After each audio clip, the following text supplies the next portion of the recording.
Okay, this is Critical Discussions, episode 15. And let's just start with some quick news that happened basically last week, on 26th of October, actually. Sobchak, which is basically um, somebody like Paris Hilton is the best kind of a comparison. At least this lady always wanted to be like Paris Hilton. They've even met, something like that, sort of a socialite, I guess you could say. But after certain events, like whatever, in 2010 or 11, something like that, she basically started doing more of politics, more of it like a journalistic sort of stuff. Can't say that there's like true journalism really, not particularly independent or anything. And to be honest, just recently, when like real opposition sort of people like Michael Naki, for example, whatever popular politics team of Navalny, basically, were telling people to not take any sort of draft letters, do not go to the draft offices because you can be mobilized, you can end up at the front lines and you will be killed. She, Ksenia Sobchak, was actually saying that on her YouTube channel, which just got like I think like 3 million people or something like that. Basically, she like invited some sort of a fucking expert, in really really giant air quotes expert, like an advocate or some kind of a lawyer, some shit like that. And she was telling, broadcasting to her 3 million people that it is okay to actually go to those draft offices, especially if you kind of have nothing to hide, blah blah blah, this kind of garbage. And believe it or not, but obviously, like we don't know, like if it was an influence exactly by her, but people, and there are like several reports already at this point. People actually went to the draft offices after they received like a draft to mobilization to the army, even if they had like some sort of um, like a notice of discharge or something like that, like a sort of excuse basically not to be there. But they were like, okay, I will go. I will prove that I have all the documents that I need and so on and so forth, right? And people went there, and they got basically immediately mobilized, and they've spent the next like 10-15 days on some sort of garbage training or whatever, and then they died. And I wish I would be exaggerating, but it's not. It's exactly what happened. So basically, how these two things link together.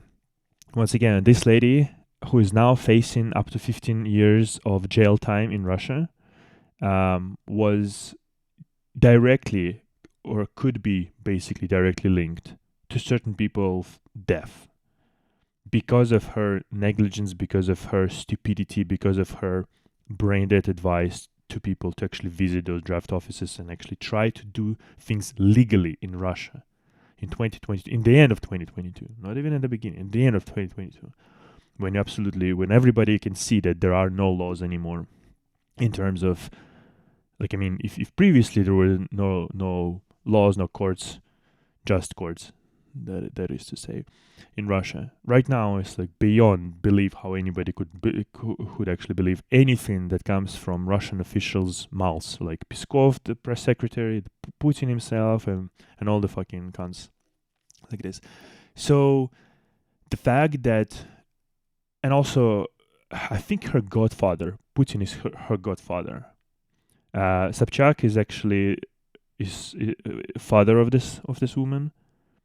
And Putin started his career in St. Petersburg quite literally holding fucking suitcases and running after Sobchak and just holding his briefcases. As far as I remember, he kind of died under some slightly mysterious circumstances. So who knows? He might have been just killed basically by KGB, by Putin himself. No, not himself, but you know what I mean. But yeah, as far as I remember, Putin is her godfather. So not even like the closest to that cunt are immune to jail, basically. So yeah, she's facing 15 years of jail time, And you see what's interesting, right? Is the fact that she didn't decide to stay in Russia and do everything by the book. Go to court, prove her innocence, all the things that she actually was broadcasting to others via her giant social media presence. You see what she's done. The fact, the second basically, the second, and basically like the prosecutors say that they are not suspecting Sobchak in whatever some criminal activities, although they've already like arrested basically her either manager, whatever, some sort of shit like that, right? They already jailed him. But once again, she did not decide to wait until FSB, all those fucking Siloviki Russians, special forces, whatever internal forces, will come to her. No. What she's done, the second she kind of heard about it, apparently, is that she is taking her passport and see what's interesting. This lady, who is super close to Russian, like top elites, right? And she's been around all of those elites, right? I'm not sure like how kind of a relationship they have right now. Again, after she's tried to sort of play a little bit of a freaking oppositionist kind of candidate, sort of anti-government, this establishment regime, right? I'm not sure really, right? But the fact of the matter is that this Russian citizen left Russia through Belarus, went to Lithuania, and here you might think, well, that's interesting, but like she can't go into Lithuania, right? Because Lithuania does not allow Russian citizens to actually cross the border, right? Well, you see what's so interesting about that is that this lady somehow, and I really would like to know how, has got an Israeli passport. And so she entered Lithuania through Belarus. So she escaped from Russia to Belarus and then to Lithuania using her Israeli passport. And so intelligence services of Lithuania confirmed that Ksenia Sobchak entered the country as a citizen of Israel. And I would really, really like to know how the fuck all those Russian sort of businessmen, oligarchs, media personalities, celebrities, how the fuck do they all have Israeli connections? How? How do they all have Israeli passports? Why she's not living in Israel? Why she's always been staying in Russia? Don't you have to spend some time in your country? Giant air quotes. So yeah. And then she basically said something like, "Oh, that's another strike on democracy and like basically another pressure on journalism in the country." Like, dude, what are you fucking talking about? You, lady, have literally been telling people who get mobilization drafts notices to go to mobilization office and do everything by the book and prove that you're not a fucking camel, everything is fine with you. And the second things actually, were about you and your own safety, you decided to run. So she's made her millions. She's gonna be fine. The fact that she has the Israeli citizenship, I think it's a giant fucking bogus, giant piece of garbage. Again, I don't know how she got it. I think maybe Israelis should, I don't know, just investigate a little bit. How the fuck everybody in Russia seemingly gets Israeli passports all the time? Just saying. So yeah, not really sorry for her whatsoever. Frankly, I don't know. I've seen like Max Katz's video about her, and he's been praising her, I think, way too much. But yeah, basically, she's tried to basically made herself as like this celebrity person, the fucking host of the show, blah blah blah, with some whatever questionable sort of public things that she's done. Doesn't matter really. The fact of the matter is that right now, during this time of war, I knew her as a person who tells people to actually basically go and die, because that's the direct link between you going to these draft offices and you end up 20 days later in a fucking casket, or maybe not even a casket, because Russia doesn't really care about bringing home their own people, dead people. There is. So yeah, not sorry for her. I'm pretty sure she'll be fine, whatever. Unfortunate that actually, because of her, I'm assuming because of her things, other people will be right now jailed already. Not will be, already jailed. Commercial director Kirill Sukhanov already jailed, or not jailed, but he will be. He's detained right now.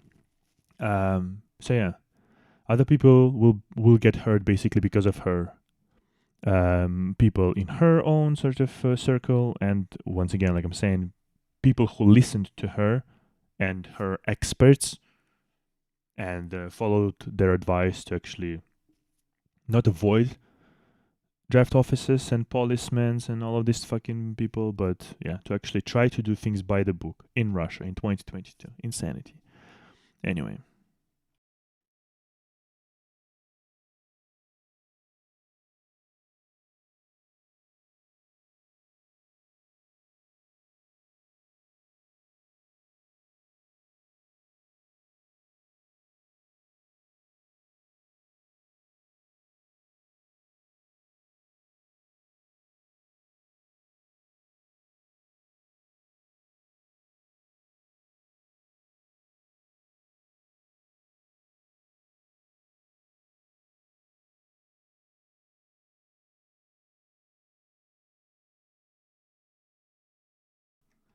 Okay, now let's talk the news. The news, which is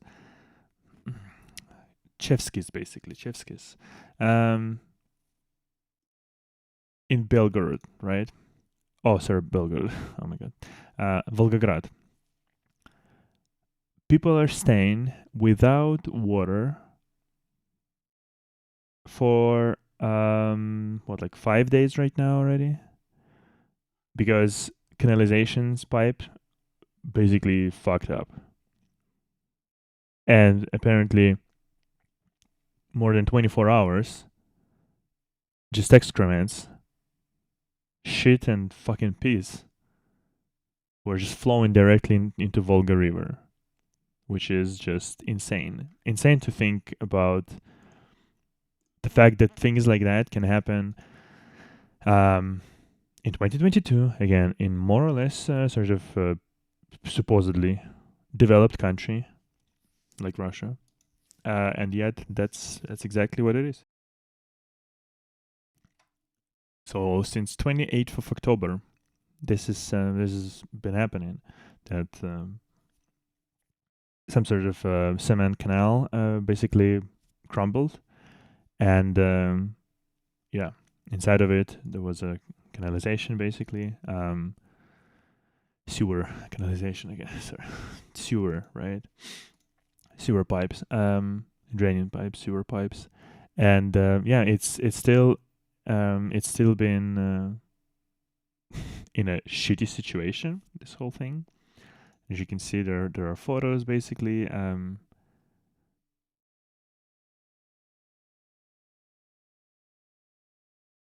Of this whole calamity, and well, as you can imagine, I'm assuming not a great set of smells out there. Well, what's interesting is that so on 28th that happened, and on 31st, the prosecutor's office basically opened criminal cases for sort of shitty construction, shitty made jobs, whatever. Doesn't really matter. But the fact of the matter is, just 3 days later, before anything is restored, you already get criminal cases.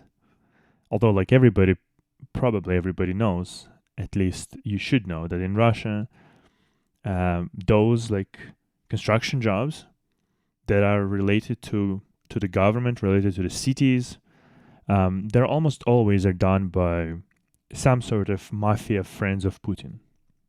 Could be smaller sort of friends, could be like, bigger friends, whatever, but it's almost always just this. It's all like done basically through giant corruption and stuff like that. And so I'm not particularly shocked that it happened, to be honest.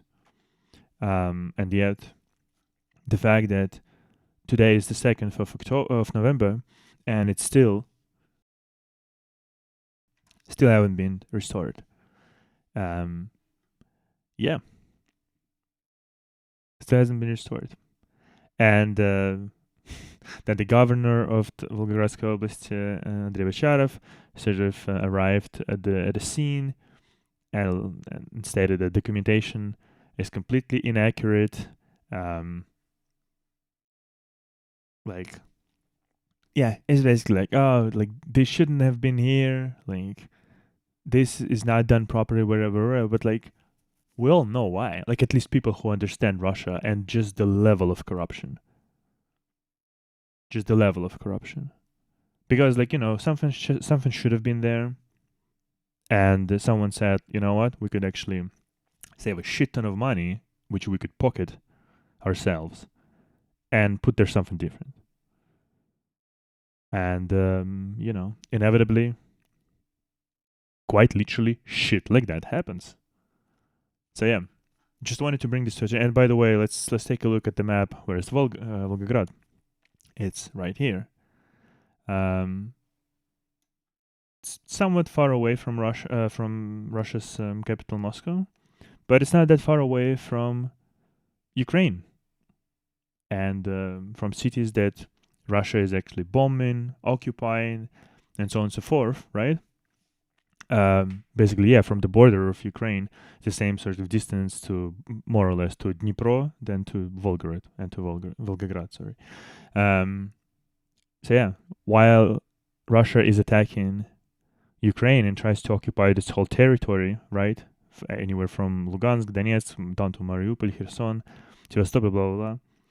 The same distance, but inside Russia, to the east, there is a city with an astonishing level of corruption, like every city basically in Russia, right? But in this case, astonishing level of corruption.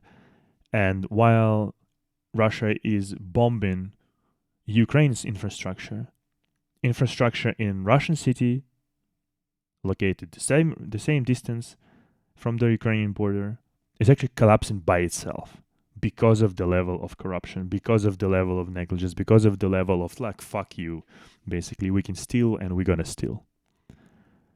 So yeah, I just wanted to kind of report on this thing because it's not that often that things like that sort of get into like wider news, especially like English news. And I know like it might not seem that drastic or whatever, right? But people are staying without water. 5 days without water right now. More than 200,000 people. More than 200,000 people are staying without water. So like this is not particularly a great look, right? And yeah, I just wanted this to be acknowledged.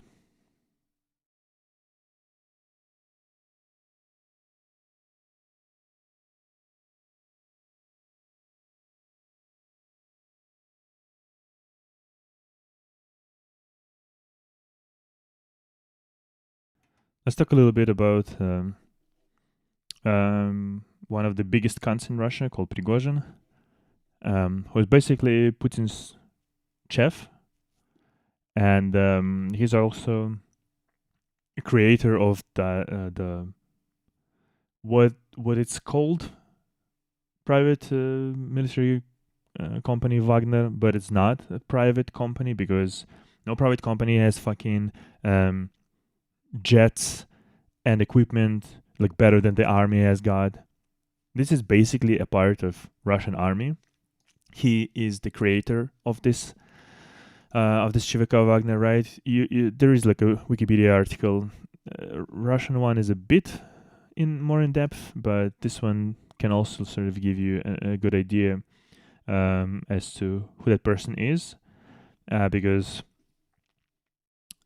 Bellingcat Insider, the Spiegel investigations found that right now in 2022, basically, Prigozhin's operations are tightly integrated with Russia Defense Ministry, which once again I will not stop saying that Russia's defense ministry is such a fucking oxymoron when the Russia has started a fucking war. How can it be defense ministry if it's about war, starting a war, and actually having a war right now in a territory of another country? How can you be defending by fighting in another country? This is insane. Whatever. Russia's army basically, and its intelligence sort of arm called GRU. So, but even more to that, what you should know is that in 1979, Prigozhin was given a suspended sentence for stealing in Leningrad, which is St. Petersburg now, and in 1981 he was sentenced to 12 years for robbery, fraud, and some involving teenagers in a crime, whatever the fuck it is. Yeah. So that's like literally criminal who spent 9 years in prison for like armed robbery, fraud, and so on and so forth, right? And now he like created this Wagner. He's fighting for Russian army. Basically, he's going into prisons in Russia, and hires people from prison population. Like, how can just think about the definition of a failed state. And Russia is a definition of a failed state right now. Because how can somebody criminal, I mean, like, yeah, he spent his time, okay, like ex-convict, ex-criminal, how can ex-criminal just go into prison and take people out of prison? That's just insanity. So anyway, and why I'm bringing him is that because he, Prigozhin, first of all, apparently Putin loves him or whatever the fuck. He actually sent like a notice to General Prosecutor's Office in Russia to actually check on St. Petersburg's governor, Beglov, Alexander Beglov. Basically to check if he is somehow involved in like some corruption schemes, and like kind of empowering, not empowering, engaging like in some how do I can put it? Oh my god, enrichment, right? Yeah, enrichment activities in St. Petersburg. He or his like basically buddies. Why I'm telling you this is because this is sort of the beginning of people were talking about some sort of division between elites in Russia. Will it happen? When it will happen? How it will look like? This is how it looks like. This is how it looks like when an ex-convict, ex-criminal, I mean, not ex-criminal, criminal right now, tries to basically, I don't know what he's trying to do. He's trying to score some like long sort of beef with this St. Petersburg's governor. Does he maybe want to become St. Petersburg governor? Because, like I said, he was basically sort of from St. Petersburg. He was doing things there. So it very well could be that he's basically trying to fire that governor right now, and then maybe ask Putin to actually put him in charge of St. Petersburg, something like that. But the fact of the matter is that it is happening right now, and this is just the beginning. This is just the beginning. And I am eagerly awaiting when all the regions of Russia, especially that are in like east northern regions, eastern regions, far removed basically from Moscow, from Kremlin, will actually start to think like, why in the fuck are we paying a shit ton of money collected from like oil, oil taxes, whatever? Why are we paying all this money to Moscow, who then sends us back fraction of it? While this is the shit fuckery that is going on right now in Russia, why are we doing this? And I hope they will find a right question that we should not do this. We don't have to do this. Fuck all of them. We're gonna just, from now on, we're just gonna have our own country. And we're gonna call it whatever the fuck, whatever they wanna call it. Because, yeah, I mean, I know that this is how it ends. Russia will collapse. This is just first signs. It's just a matter of time. It's just a matter of time. How long will it take and what kind of people basically seize the power? Probably not great people, but whatever. So once again, just wanted to bring this to attention that elites, so-called elites, which is just fucking mafia, to be honest, Russia's mafia are starting to fight between each other, which is good. But yeah, it has started.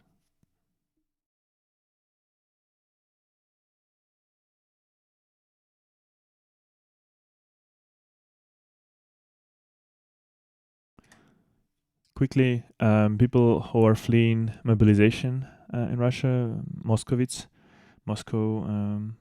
citizens of Moscow, residents of Moscow,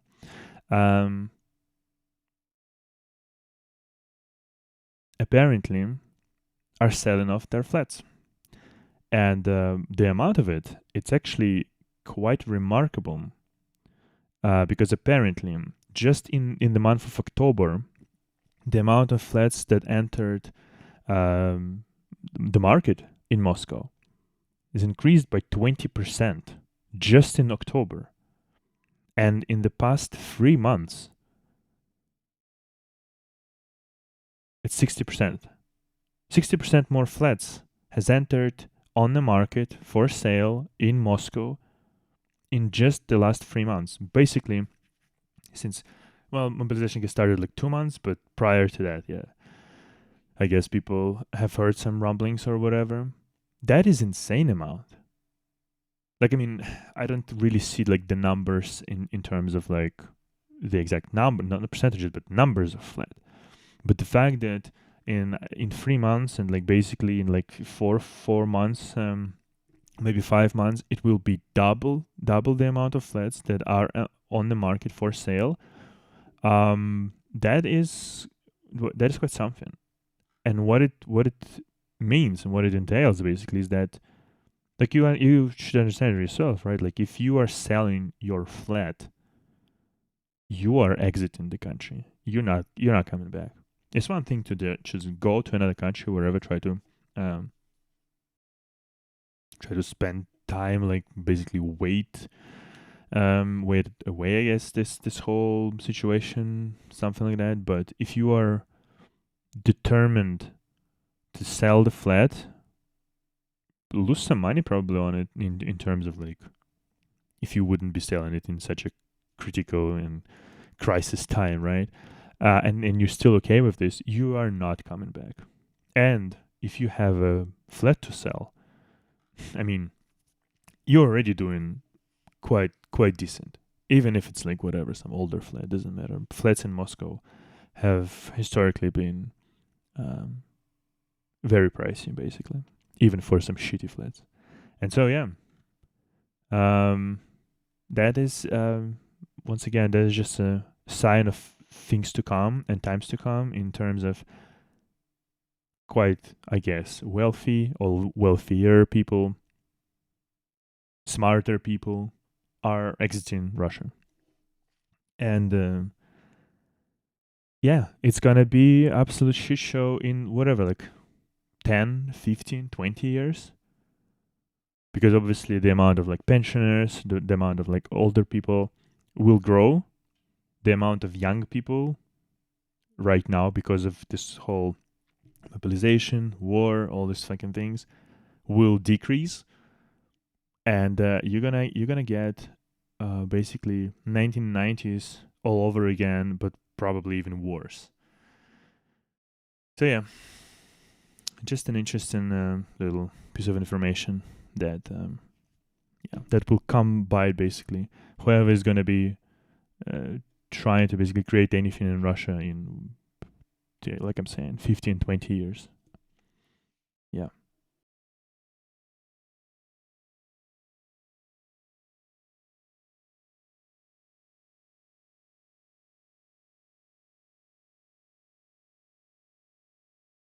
Okay, let's talk about grain deal.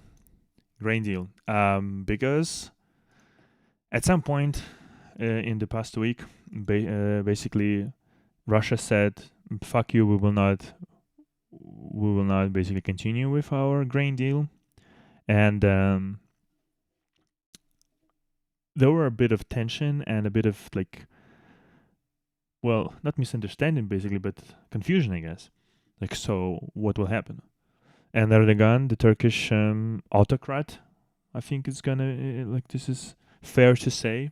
Um, Turkish autocrat has continued basically the deal and said to Ukraine, said to United Nations that we are continuing with the deal, and basically said to Russia, "Well, fuck you."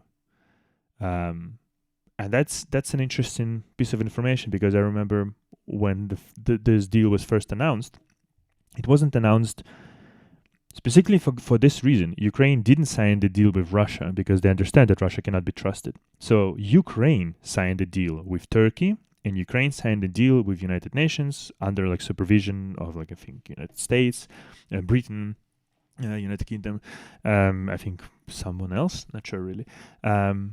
But this is exactly why Ukraine has done it, because they don't want to deal with Russia because it's an untrustworthy party, quite honestly. And so now, because the deal was signed between Turkey, between the United Nations, between Ukraine, they just continued. Okay, Russia, you will not basically participate in this deal. We don't need you. We don't give. Nobody gives a fuck anymore about you. Nobody gives a fuck about whatever garbage you're saying. Fuck you. So Turkey agreed that okay, we're gonna continue this. Uh, Putin demanded from Ukraine to basically guarantee safety of Chernomorsk float, or Black Sea, what is float? Fleet. Oh my god. Putin demanded from Ukraine to guarantee safety of Black Sea fleet in exchange of continuing basically this deal. But once again, Turkey said we're going to continue. United States actually sent to Europe their striking group, I guess it's the correct term. And they've got the several of the striking group, which consists of like main carrier basically, like a aviation carrier, and this time it was USS Gerald Ford, and it's actually the biggest one, the biggest aircraft carrier. Okay, aircraft carrier. 19 planes and helicopters, including F-35, not C's, and also like a missile cruiser, just destroyers and even nuclear submarine.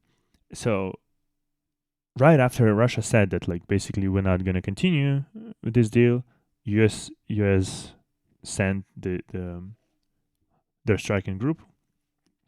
Turkish President Turkey said that we're going to continue, and then Putin started to whine. Oh, wow, we're going to continue, but you need to guarantee. Nobody gives a fuck about this absolutely senile, disgusting piece of shit. Not anymore. And it's good. It's amazing. I would like this to continue, basically. Stop listening to garbage. Stop listening to fucking fear mongering. Stop listening to this constant. Like, Russia and Putin must be dealt with. Now, in 2022 it's going to happen, or in 2023, doesn't matter, but they should be destroyed. They should be dealt with once and for all. That's it. So I'm really glad that the United States sent their aircraft carrier, that Turkey has continued. And then, what do you know? United Nations confirmed that actually ships are going through this like grain corridor, as it's called, on tomorrow they will basically continue, and Russia basically said that oh no, listen, no, it's okay, we're gonna continue this deal, everything's fine. I'm assuming after like Erdogan probably called Putin and said like, dude, you fucking promised me that you're not gonna do your stupid shit, and I'm like your like last of your friends, or like frenemies, I guess you could say. So like, I mean, we're gonna continue without you. So if you wanna fucking save some face, you should just continue. And they did continue. So yeah, just wanted to say this little thing, this little news, and yeah.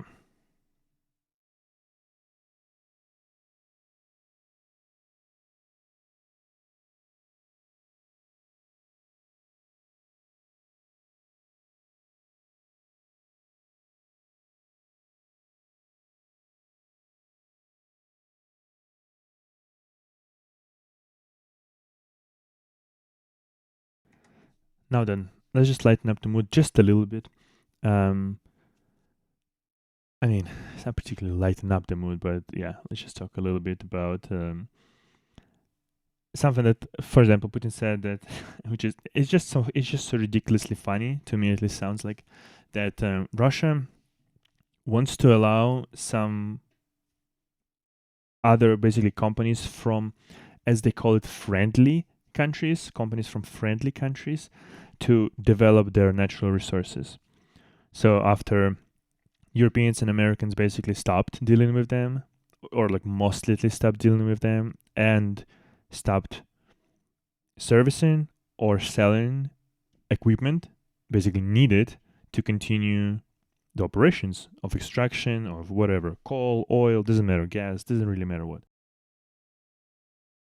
Now Russia is actually searching for other friendly countries. The problem is that there are basically no friendly countries anymore left for Russia. Even as you will see later, even China doesn't particularly want to participate in whatever fucking Putin is doing. They're gladly, both China and India, they're gladly taking oil and gas at discount rates, at like heavily discounted rates from Russia. But they're not particularly helping them in avoiding sanctions or actually bringing like new equipment to them and so on and so forth. Not particularly. They're not really doing this.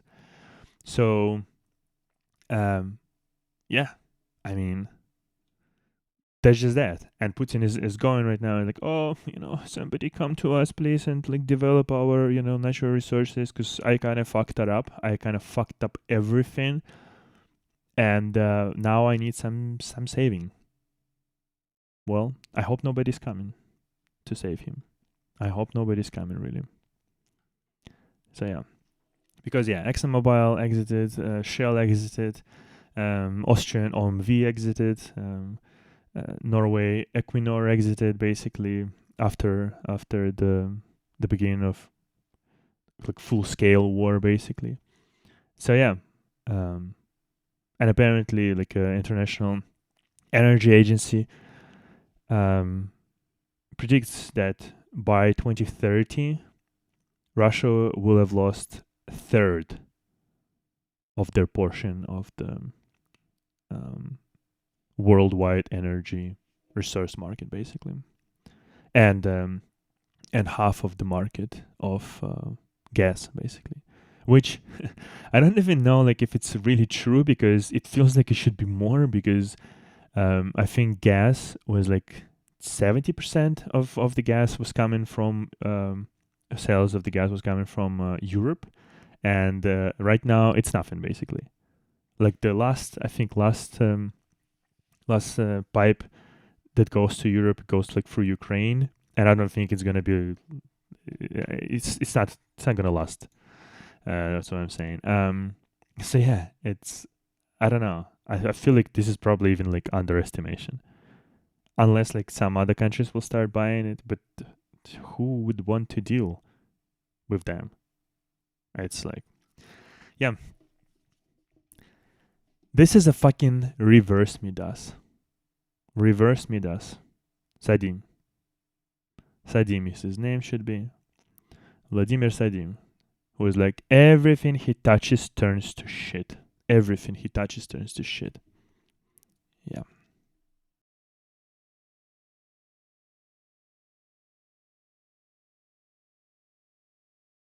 Another kind of lighter news is that there's this channel in Russia called TNT, TNT, which basically is like I don't know. I never really liked it. It's like basically the specialty of the channel was like comedian shows, kind of humor things, some series, some shows, whatever.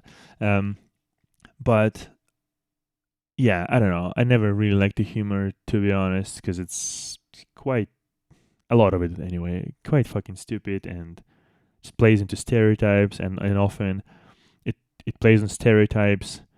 They sort of portray Russia and Russian people as some sort of higher, kind of higher nation in a way.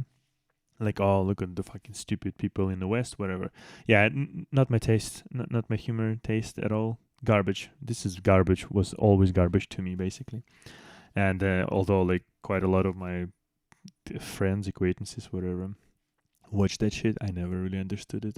Especially when you can just watch like way better shows from like British or from American comedians, whatever, like way higher quality. Well, whatever, doesn't matter.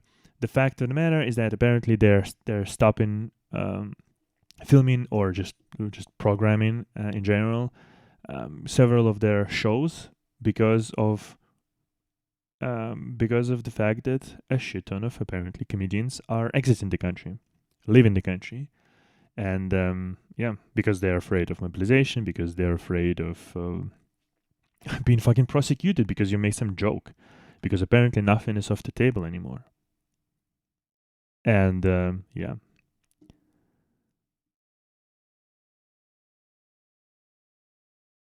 apparently I didn't pay attention to them really, but apparently after Russia has invaded Ukraine in 2022, full blown invasion, right? Because the invasion started in 2014, but we're talking right now about 2022 invasion. Apparently, several hundred people has signed an open letter against the war, and they started to get threats, so on and so forth. Like I know a couple names of this list basically, but I didn't like I'm saying, didn't pay attention too much to this whole thing. But it's just interesting that right now apparently there's Tina Kandelaki who who's apparently turned out to be just a fucking Kremlin whore, who's now like at the head of Tente. And this is what's happening when you put sort of loyal people on the key positions, and this is across whole basically dictatorship authoritarian regimes. When you put loyal people instead of qualified people in the positions of whatever, some power, control, doesn't matter, shit like that will happen, because things are not built by loyal people. Things are built like good, truly good things. They're built by smart people, resourceful people, interesting people, innovative people, and fucking the cunts who can lick the fucking ass of Putin are none of those things.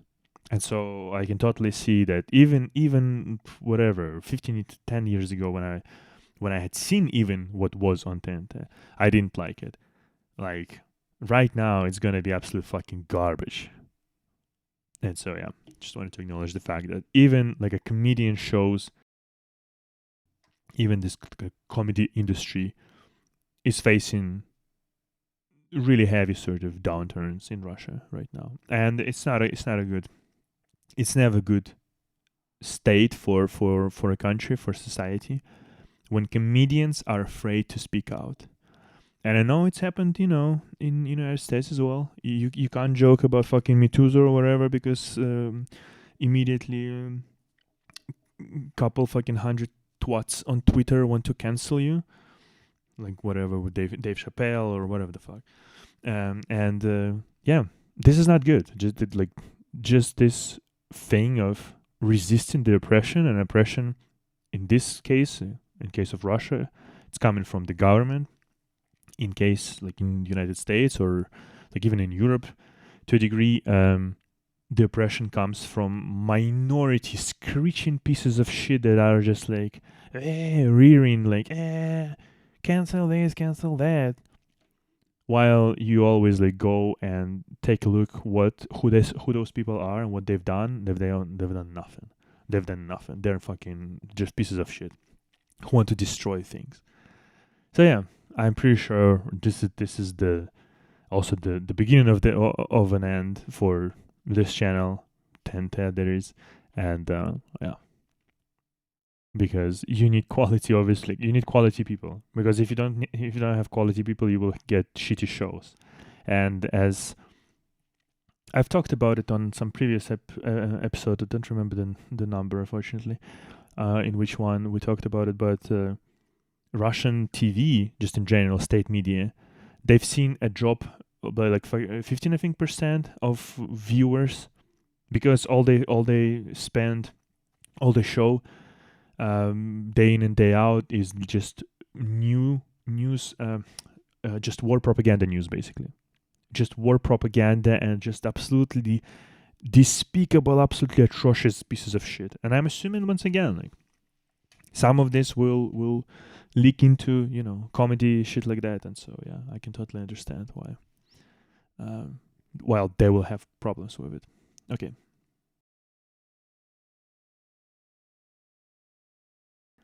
Now then, another interesting news. The president of Guinea-Bissau asked Zelensky to actually speak to Putin.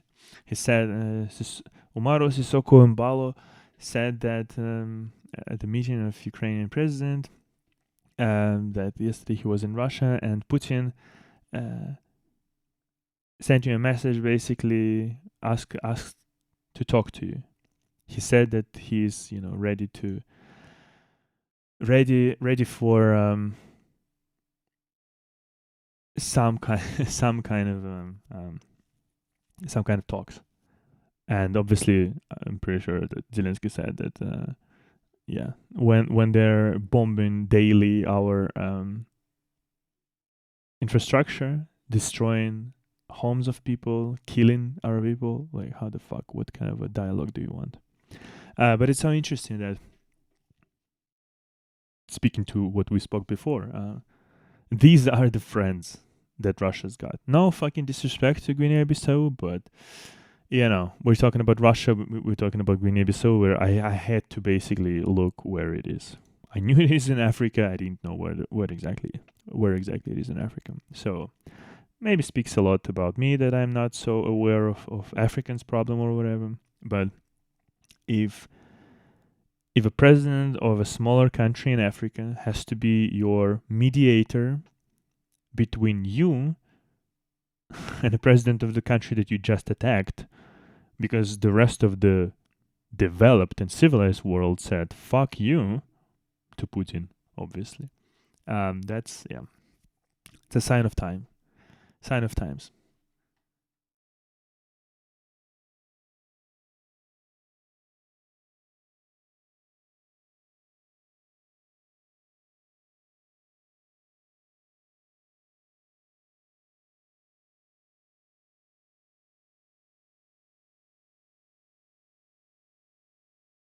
Okay, let's go one more like lighter news. The fact that I'm doing this pretty much every episode, more or less, talking about the companies that have exited Russia or are about to exit Russia. This time is Ford. Ford has basically quit Russia completely. Um, they've sold 49% of all Solar's Ford. They've sold it.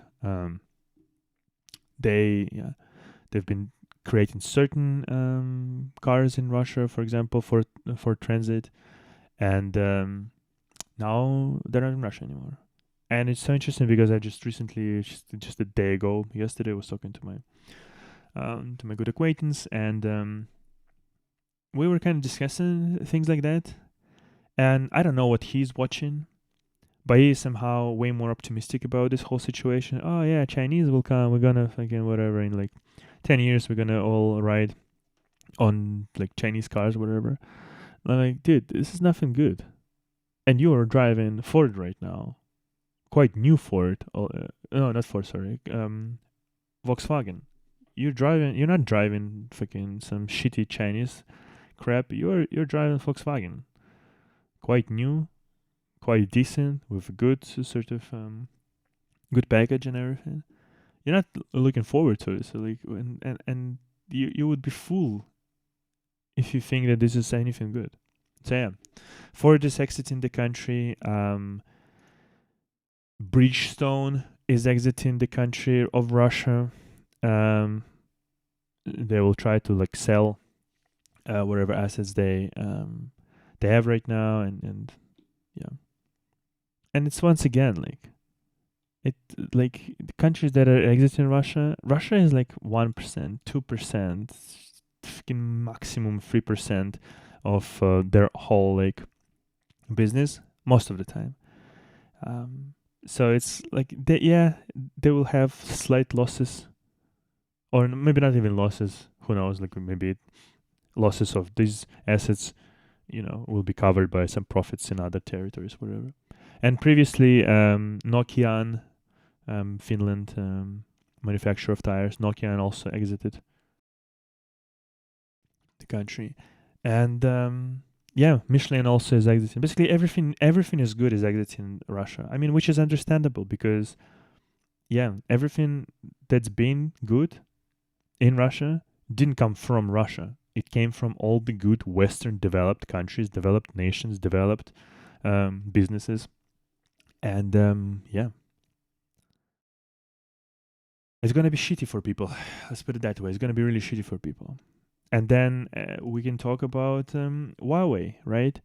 Um, because China is not particularly fancying to get like giant sort of fines or complete like sort of blockage blocks in some Western markets, and so they're thinking apparently Huawei to completely leave Russia and stop selling smartphones, tablets, TV, and other electronics to Russia.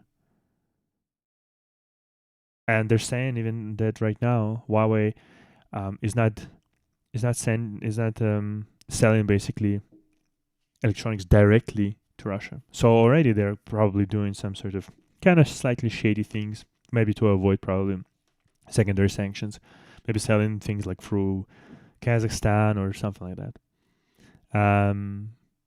Yeah, and apparently China also thinks about it. And listen, once again, Europe or USA. I mean, I know that USA kind of banned Huawei.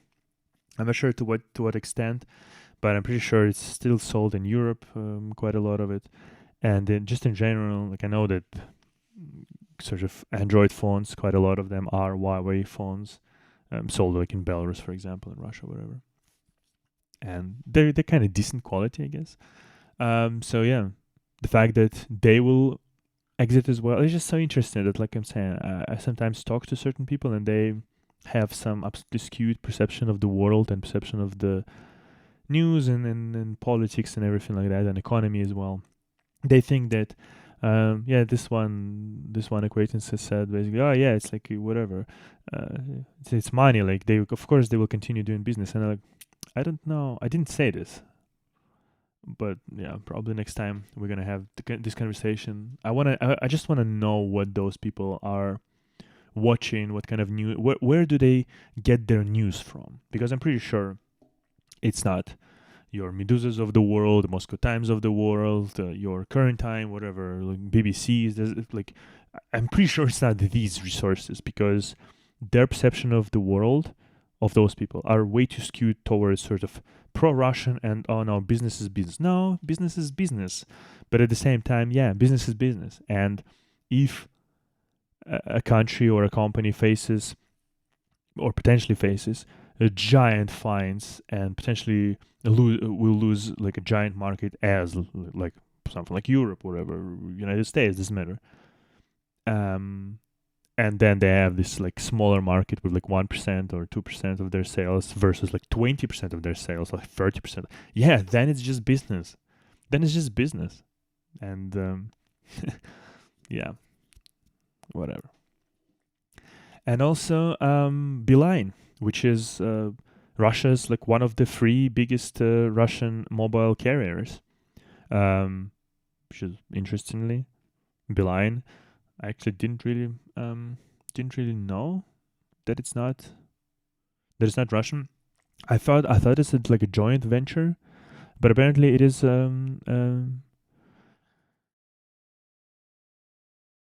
what? It is Dutch, right? Netherlands. Telecommunication holding Vion. Okay.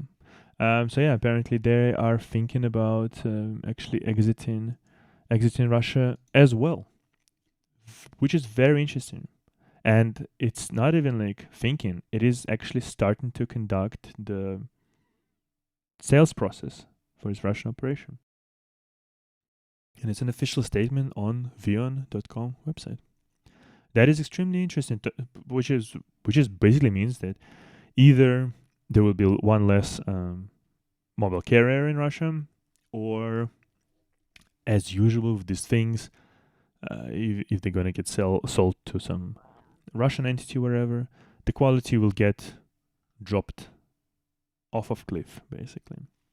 After some time, obviously not immediately, but yeah. And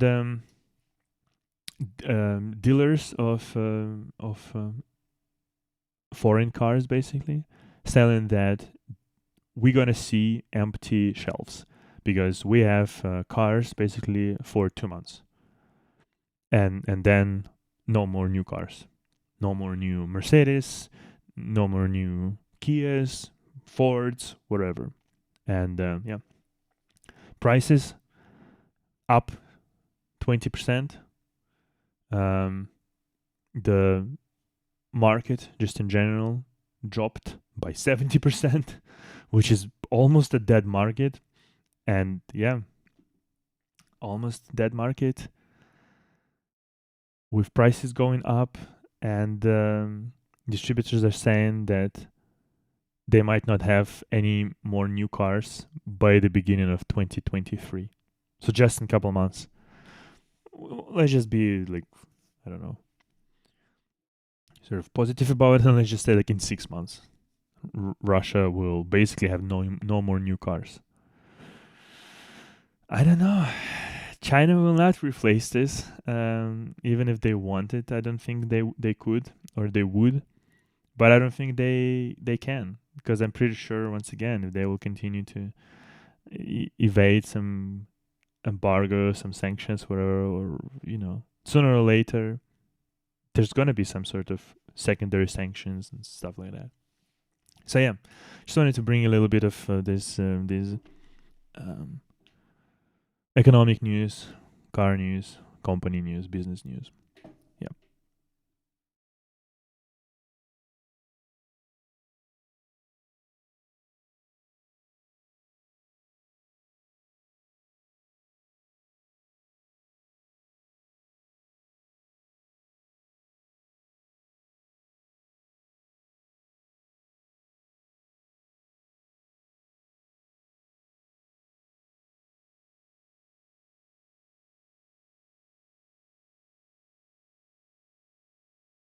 One more sort of slightly lighthearted news is the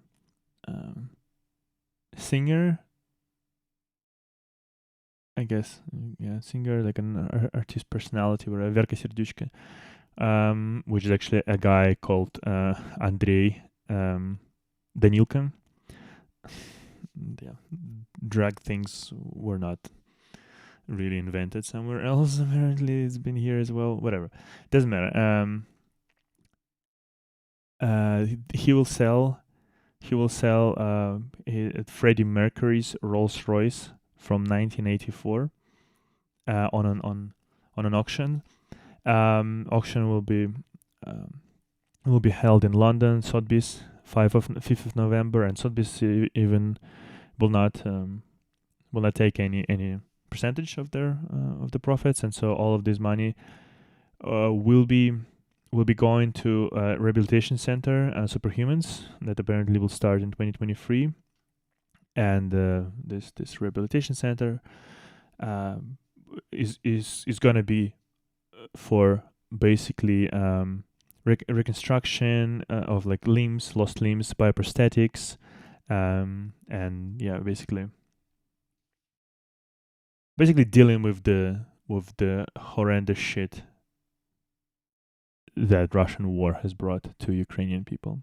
And apparently, billionaire Richard Branson has supported this cause already, or will continue to support. Musician Sting, Yelena Zelenskaya, First Lady, actor Liev Schreiber. I don't know what's the best. I know him as Ray Donovan, because he's got Ukrainian roots. So yeah, good on them, and yeah, it's a really good cause. So just wanted to bring this once again to attention, that there are a lot of obviously a lot of like amazing Ukrainian people and amazing people around the world who support Ukrainian cause, and they understand obviously that Ukrainian people need support.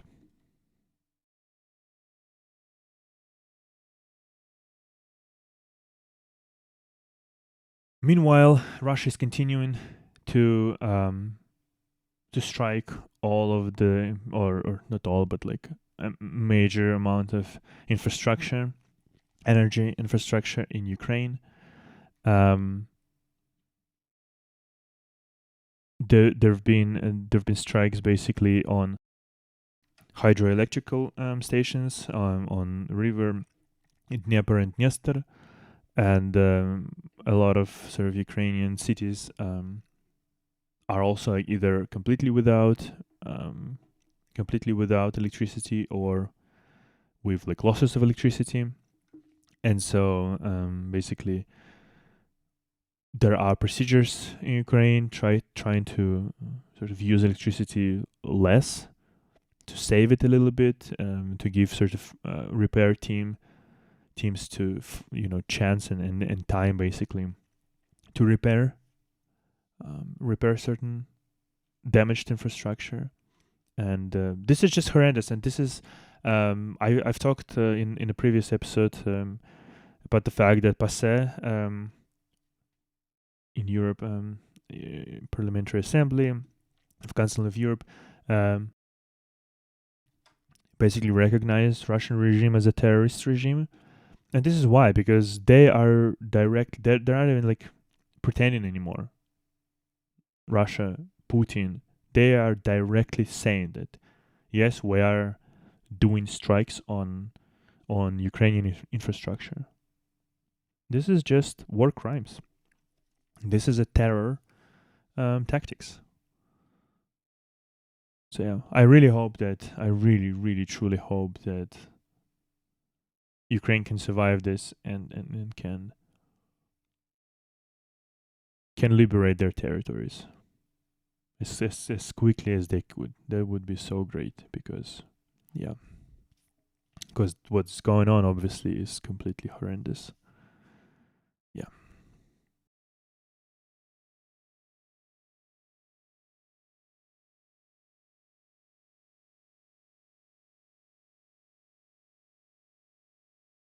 One not such a great piece of news that I've seen is that United States intelligence is apparently right now saying that Russian generals are thinking about tactical nuclear strike on Ukraine. Um, they've been in talks about it somewhere mid October, but it doesn't. And sort of at that point, if you remember, I don't know if you followed the news, Russia was trying to sort of throw into this media sphere this garbage about the fact that, oh, Ukrainians are preparing dirty bomb or something like that, which is, if you don't know, dirty bomb is basically when you take like nuclear kind of waste or some things like that. So it's not like a nuclear weapon, but it's a weapon with some radioactive material basically. Um, and this is basically sort of that time span. The fact that right now American intelligence is saying that they were thinking about it, I don't like this sign, because American intelligence has been pretty good when it comes to Russia, when it comes to knowing things during this invasion. And so,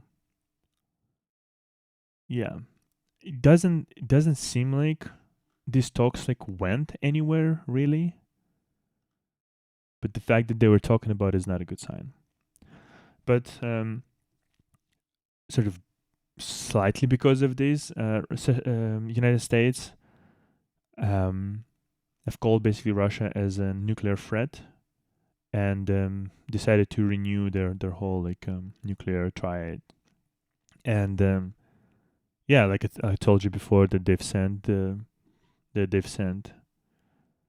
another, the second one actually, not tactical, basically, yeah, aircraft and supporting vessels and whatnot into Europe region. One of them, I think, stationed somewhere around Croatia, and this one is going somewhere around Britain, I think.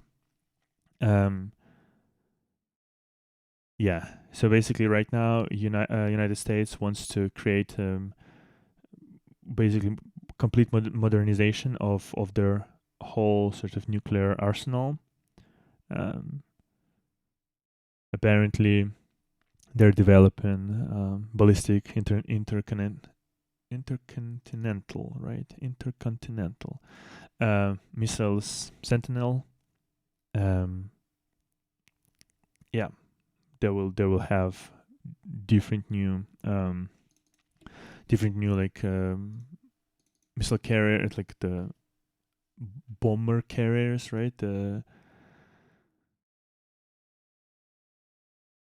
Which will be called apparently B-28 Raider. Um, yeah, it's just so interesting that Trump wanted United States to basically exit from NATO, cut down like all these defensive budgets, shit like that, and then Putin and the rest of the Europe was feeling the same, and then Putin in 1 year and 6 months has done more than anything else in the past probably 30 years for, yeah, apart from maybe like whatever Osama bin Laden or something like that, for United States, like this whole defense or offense in certain cases, right? Production and industry and shit like that. And I've been myself not like publicly critical of this whole giant military complex of United States. Not publicly, because I haven't been doing this critical discussions or any shows like that, so I can't be like that person on Twitter, on like or in some comments on YouTube, like, oh, I have been saying this for years, and you go into their profile and there's like no comments whatsoever, or like one comment. You're like, yeah, okay, we all believe you. In your private life, maybe. That's why I don't want to say the same, like, oh, I was critical of United States, whatever. I was, but there is no proof. But right now, it is basically a blessing that United States has this giant military complex, because if not for them, if not for United States support of Ukraine would have fallen already long time ago. But yeah. okay, once again, not I don't know how to feel about it, because once again, like, apparently Putin didn't participate in those talks with the generals, whatever. But the fact that the generals were talking about it, don't know. But the United States and their intelligence still think about or see the Russians' threat of nuclear escalation as a low probability. So that at least gives me some hope, because I definitely don't want to witness any nuclear war ever. So yeah, but slightly worrying signs. Okay.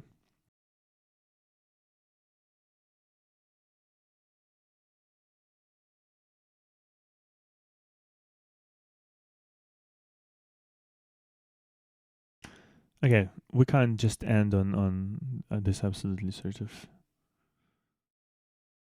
grim news. So let's talk about Sweden. That after Finland, they said that they wouldn't oppose to host nuclear weapons from NATO when they enter this alliance. Um, yeah, which is interesting, because I don't think like a lot of countries actually want to host nuclear weapons on their territory, because that kind of makes you a target in some absolutely horrendous event. And yet apparently, yeah, Sweden and Finland said that, yeah, we're prepared to we're ready to basically host the nuclear weapons in case if it's needed, which is interesting. I don't know what I don't know how to feel really about it, but yeah. But Biden said basically that let's just chill. Let's not talk about these things before we actually entered into agreement and stuff like that, which is also an interesting take. Um, Basically drawing red lines even before we are allied allies in NATO, is a bit too soon. Let's just chill. So it's interesting. Okay.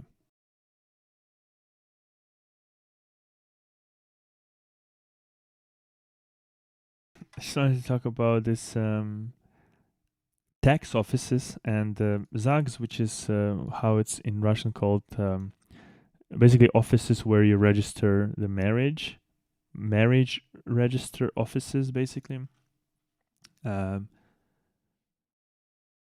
Apparently, in Moscow region, um, the government will test connecting databases of the draft offices of military commissariats, right?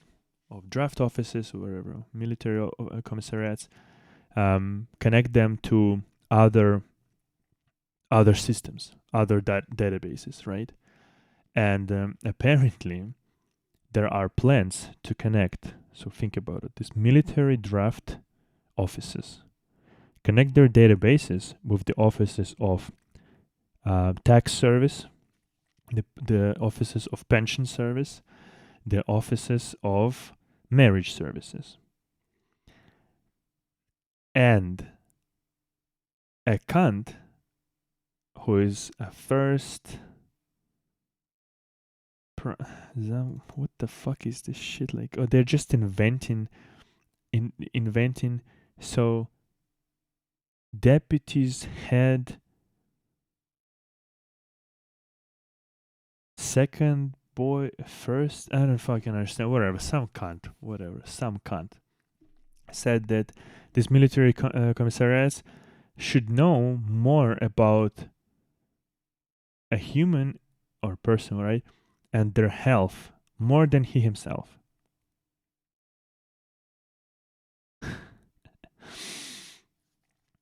This is in fucking insane. This is insane that this is even like said out loud. I mean, again, I'm not surprised because it's all like Russia is basically a failed state right now because people are just doing whatever the fuck they want. This mafia, this governments, the fucking first deputies, ex prime, whatever garbage shit. They all think they're little kings there, and they are to certain degrees because they can do whatever the fuck they want. But the fact that military office should be connected and should know your information about your taxes, about your fucking health, about your marriage situation.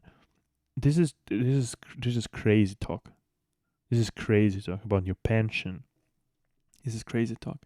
And apparently, even whatever the fuck is, God, I don't know, elections. So, what, like, election data should be also connected, so people can see who you voted for or something. I don't even understand how that could work. But yeah, it's crazy. Governmental automatic system. Automatic system. Yeah.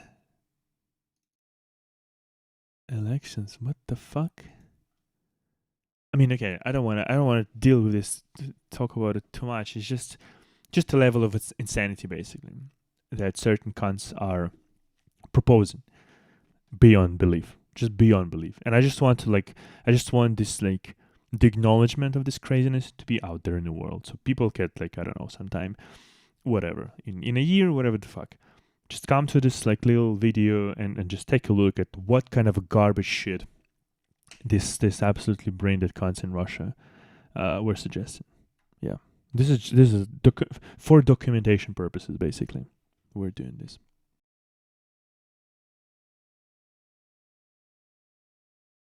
And also connected to this draft offices, mobilization offices, whatever, is the fact that secret portion of Russian budget has been increased by a third. 30 more percent of increase of Russian budget, and it is absolutely secret. Secret means it's going to war.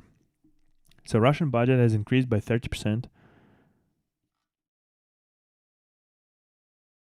Well, secret portion of Russian budget, which is a war efforts, has increased to 30%. Yeah. While in a previous episode, I was talking about the fact that people with cancer patients cannot get any more their drugs, basically sponsored by the state. So now they have to pay for it, and if you don't have money, if you can't basically give almost like your full month worth of salary for the drugs that you need to continue to live, well, fuck you. But we're gonna increase the secret portion of Russian budget by what, like, almost a trillion rubles. Almost a trillion rubles.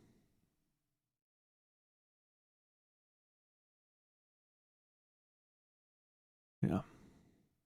Incredible. Priorities.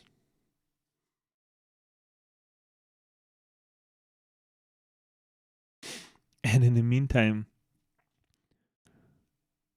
this is just like, this is something insane that I don't know. People in city Lobotanagi on Yamal, which is, once again, these are the regions quite far removed from Russia, and I don't understand, once again, when they will stop basically paying to the fucking robbers. They are suing the uniform for Russian army, basically.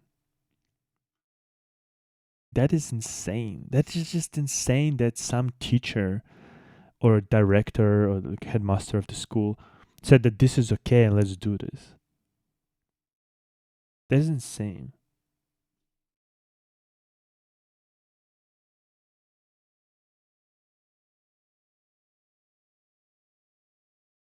2020, the year is 2022.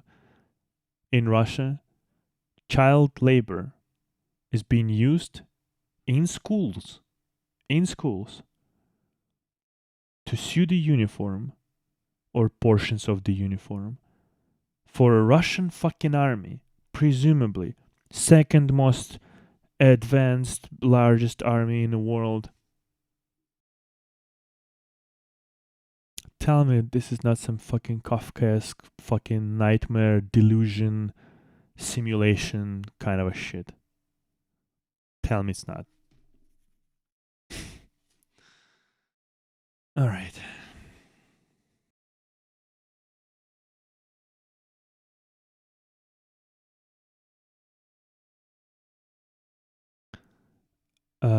Court in Norway has left in jail a son of now ex head of Russian railways, Yakunin, Andrei Yakunin. Andrei Yakunin is this whatever. Apparently the guy was doing some filming with like a drone, and apparently it's forbidden, at least for Russians. Apparently, he's still there. Just the fact that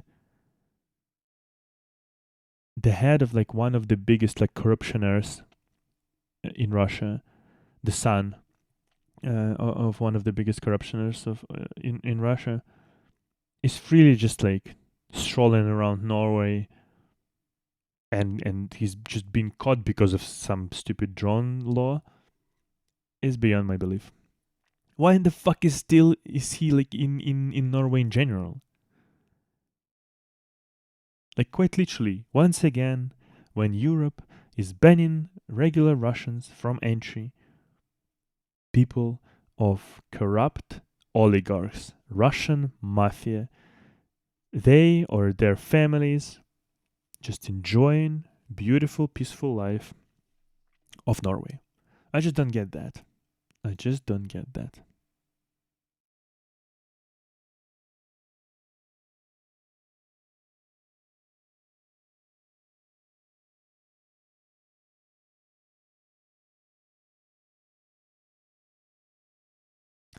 Let's end this with an interesting, first of all, interesting suggestion for a Substack. If any of you wants to read actually quality material, has been published almost always, like both in Russian and in English language. It is Fairy Daily Substack, and is a Substack of journalist Farida Rustamova, independent journalist, ex-BBC, Meduza, RBC, RBK, TV Rain. And this article, I'm going to include it in the notes, descriptions, wherever. The Great Patriotic Special Military Operation. Putin is changing how Russia is governed as Ukraine war rages. I suggest you just to read all of it because it's not particularly big, but it's pretty interesting how actually Russia is being restructured as it goes right now, and what kind of people sort of have entered or like have gained more influence as it goes, what kind of changes were made or are continued to be made. And it's just a very good read, and I don't want to kind of just butcher it. And yeah, I definitely suggest it. By the way, I looked at there are a couple graphs there, basically saying that some Russians believe that Russia should continue its military operation, basically polls, right? But they are, I don't think they are even close to correct, because I don't believe either like Belarus is so much different to Russia, or like the Russians are completely brain dead at large, or Russians have been like completely zombified, or this poll is absolutely not representative. Because I mean, source. Okay, no, it's the latter part probably. This whole shit is garbage. It's just interesting that she included this graph, because I feel like this graph could be sort of taken out of context, and if you don't understand the situation in Russia right now, you might think that Russians really support the war. But the source of this graph is unpublished survey commissioned by Russian officials. That's all you need to know. Russian official survey. That's what I'm saying. Like 74% of people over 45 think that Russia should continue the war in Ukraine. This is like basically, this is bullshit. And especially it's bullshit, I think, because even right now,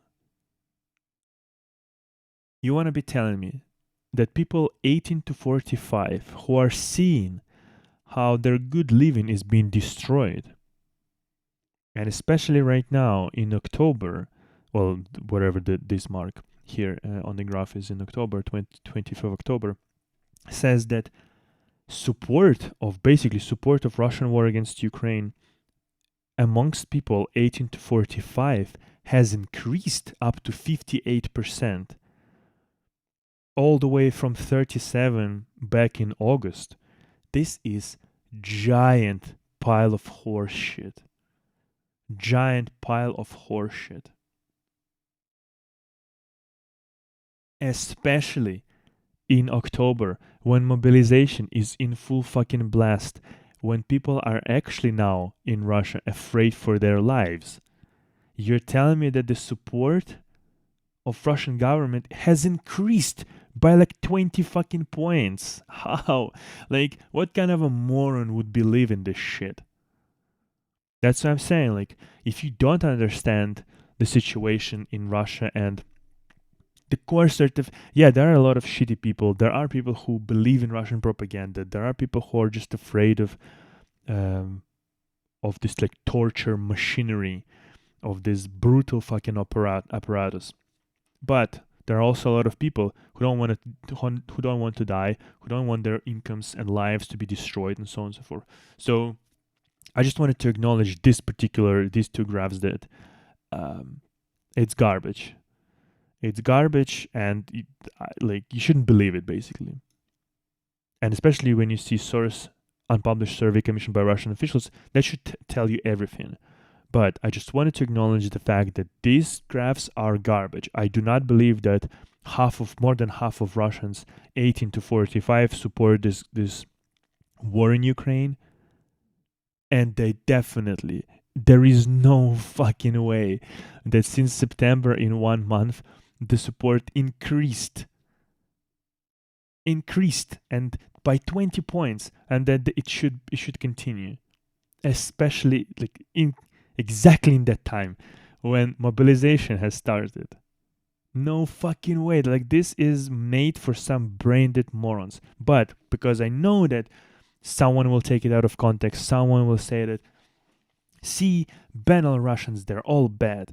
Like, this is why I think it's important to talk about it, and important to sort of make sure that people understand. You should never trust basically any polls from Russia, but especially not the polls that say that, yeah, all the Russians or more than half of the Russians actually want to continue this war.